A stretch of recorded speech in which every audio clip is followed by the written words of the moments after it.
Mapagpalang araw po sa inyong lahat mga kapatid. Ang video po natin ngayon ay isa na naman pong salita o aral mula sa ating makapangyarihang Diyos, ang ating pagbabahaginan. At ang paksa pong ito ay kung gaano kahalaga bilang isang Kristiyano o nanampalataya ang pagdalo sa mga fellowship.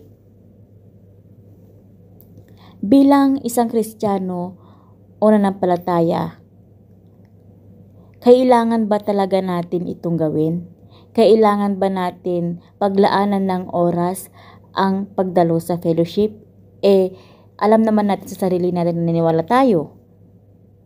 Nagbabasa naman tayo ng Biblia sa bahay, na kahit tayo lang mag-isa, kaya naman natin, di ba? Pero naisip na ba natin kung gaano kahalaga ang pagdalo sa fellowship? Hindi po. Yung iba, hindi. Kasi minsan, mas inuuna pa yung mga trabaho, mas inuuna yung mga paglalakwatsa, pag-party-party dyan, pakikidalo ng kung ano-anong kasiyahan. O kaya sabihin, may problema ako, ayaw ko nang dumalo. Gusto ko muna mag-focus sa problema ko. Nalulungkot ako, heartbroken ako. Yan po ba yung mga dahilan natin para hindi tayo dumalo sa fellowship para sa ating makapangyarihang Diyos, para makapag-aral tayo ng mga salita niya kasama ang ating mga kapatid na naniniwala sa pananampalataya? Dapat natin iwaksi o dapat natin pong alisin ang mga dahilan na yan sa ating buhay kung tayo po ay talagang naniniwala at nananampalataya at tayo po ay taus-pusong sumusunod sa mga gawain at nakikinig sa salita ng ating makapangyarihan Diyos. Dahil 2 oras lang naman po, 1 o 2 oras lang po ang hinihingi niya para galing sa atin, para sa Kanya. 2 oras lang ang hinihingi ng ating makapangyarihang Diyos para tayo ay magnilay sa mga salita niya, mag-aral. Kumpara mo sa 24 hours at 7 days na namumuhay ka dito sa mundo na kung ano-anong ginagawa mo, na may pagkakataon ka pang magsaya, maglakwatsa o magtrabaho. Ngunit yung 2 oras lang na yun, huwag natin sanang sayangin. Dahil yan po ang pinakamahalaga na aspeto sa ating buhay. Yan yung pinakamahalaga na oras ng ating buhay. Kasi dito tayo nakikinig, dito tayo nag-aaral ng Kanyang salita. Ibig sabihin, dito tayo umiinom, dito tayo sasalok, dito tayo kakain ng pang-spiritual nating pamumuhay, spiritual life natin. Dapat din natin itong pakainin, pasayahin sa mga salita ng ating makapangyarihang Diyos. Tulad po sa nasusulat sa Biblia, na huwag natin pabayaan ang ating pagkakatipon na gaya ng ugali ng iba, kundi mga garalan sa isa't isa, at lalo na kung inyong namamalas na nalapit na ang araw. Mga Hebreo chapter 10 verse 25. Nakasulat po sa Biblia sa verse na yan na huwag po natin sayangin o huwag natin pabayaan ang ating pagtipon-tipon gaya ng ugali ng iba.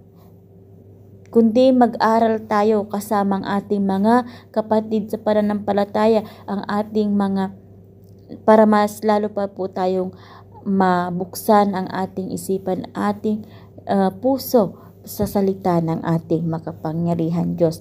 Dahil kung hindi po tayo dalo sa mga fellowship, andito po yung mga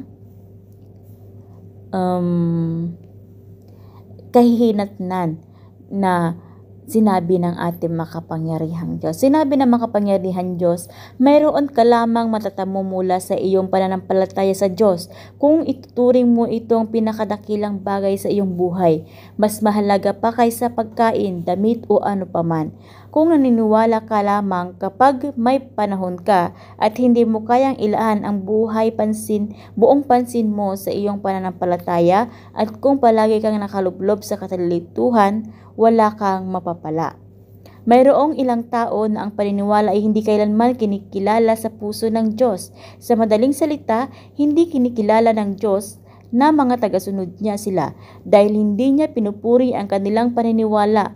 Para sa mga taong ito, ilang taon man nila nasunod ang Diyos, hindi kailanman nagbago ang kanilang mga ideya at pananaw. Para silang mga hindi mananampalataya, sumusunod sa mga prinsipyo at paraan ng pakikisalamuha sa mga tao ng mga hindi mananampalataya at sa mga batas na pananatiling buhay at pananampalataya. Hindi nila kailanman tinanggap ang salita ng Diyos bilang kanilang buhay. Hindi kailanman naniniwala na ang salita ng Diyos ay katotohanan. Hindi kailanman nilayon na tanggapin ang pagliligtas ng Diyos at hindi kailanman kinilala ang Diyos bilang kanilang Diyos. Ang tingin nila sa paniniwala sa Diyos ay libangan ng baguhan na tinatrato siya bilang isang espiritual na pagkain lamang. Sa gayon, hindi nila iniisip na mahalagang subukan at unawain ang disposisyon o diwa ng Diyos. Masasabi na lahat ng tumutugma sa tunay na Diyos ay walang kinalaman sa mga taong ito. Hindi sila interesado, ni hindi sila mag-aabala makinig. Ang tingin niya sa kanila ay mga hindi mananampalataya. Amen. Paano natin sabihin sa ating sarili na tayo ay mananampalataya kung hindi naman tayo makapaglaan ng 2 oras o makapagdaluman lang sa fellowship? Diba? Hindi lang po dapat tayo masasabi na tayo ay naniniwala o Kristiyano sa labi. Pagkus tanggapin po natin ng buong puso. Hindi po pasanin ang pagdalo ng fellowship, kundi obligasyon natin. Obligasyon natin na naniniwala sa Kanya dahil po dito tayo din ang makikinabang.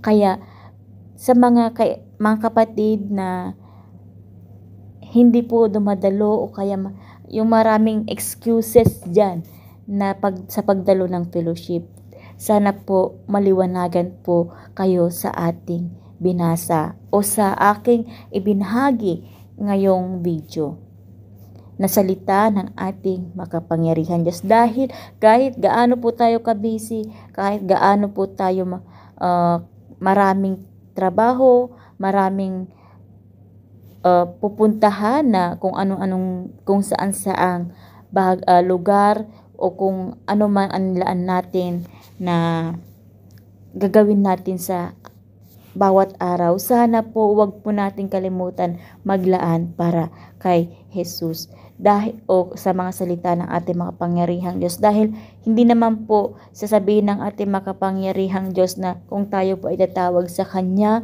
ng tulong o magdasal o lalo na po sa ating kaligtasan, pag tayo ay naghanap na ng kaligtasan, sasabihin niya, busy ako. Hindi po. Pagkos hinihintay po ng ating makapangyarihang Diyos na tayo ay lalapit sa Kanya. Lalo na po sa mga huling araw, sana po matutunan natin siyang tanggapin. Pagbuksan po natin siya dahil ito na po ang mga sandali na tayo ay hatulan at kakastiguin para po sa pagdalisay at pagiging perpekto at para makamit po natin ang Kanyang pagpapala na kaligtasan. Amen. At yan lang po, sana may naunawaan po kayo sa aking ibinahagi ngayon. Please like, comment, and share na din po. Salamat. God bless.